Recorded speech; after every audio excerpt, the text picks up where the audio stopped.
Voilà un peu notre détermination. Si la police compte jouer le jeu du pouvoir, à ce moment-là, nous allons nous lâcher.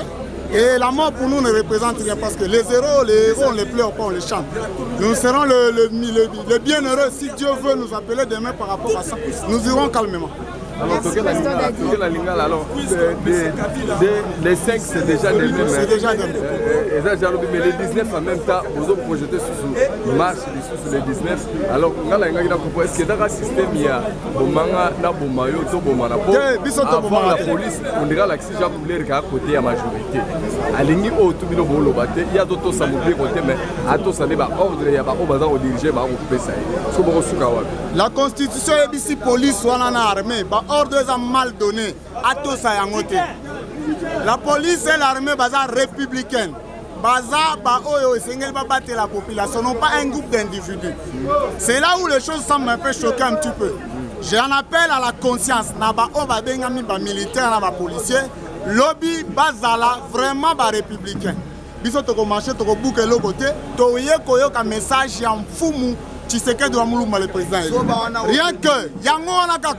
Le reste, ceux qui pensent une occasion pour eux de nous tuer, nous avons notre credo. Toko bang en abisote. Agobo maman, n'a qu'un exercice simple. To so bongisa bongisa 1 million ou 2 millions ya babi ya ba mabulu o akokunda population. Na prison bongisa ba 500 000 à 1 million au Congo. Je pense bien avant comme un nombre on a tangelo, c'est lui qui va fuir. Président, excusez, ceux qui ont tout mis boé.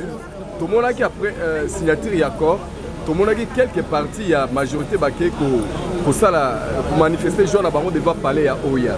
Bazaki inquiété. Et pas plus tard que samedi, tout le monde est quand même jeune militaire Filimbi, baké na même place, mais bazaki vraiment inquiété et puis arrêté. C'est pourquoi la police est-ce qu'elle est républicaine ou bien comme partisan?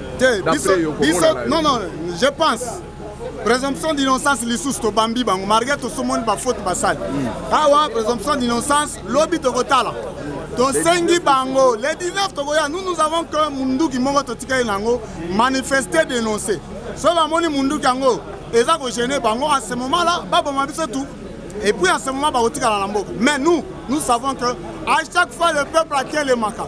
Il n'y a aucune machine, aucun barrage peut retenir les ambitions d'un peuple. Mais dispositif déjà battu na veille et Zobank c'est déjà complètement battu. Bisonde to somba ina mbongo na biso nde ba sombi bachar. Peut-être ba yo lakisa biso bachar ngo peuple na mbongo boso to sombe mbongo na bino. Moni bachar ngo eza bien toza mabe.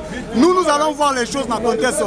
Mais ce que bandi gobeta, bon, le peuple va se prendre en charge. Hein? Il va se prendre en charge. Il n'y a rien de grave en la matière. Matondo mingi. Matondo mingi ndeko na ngatu.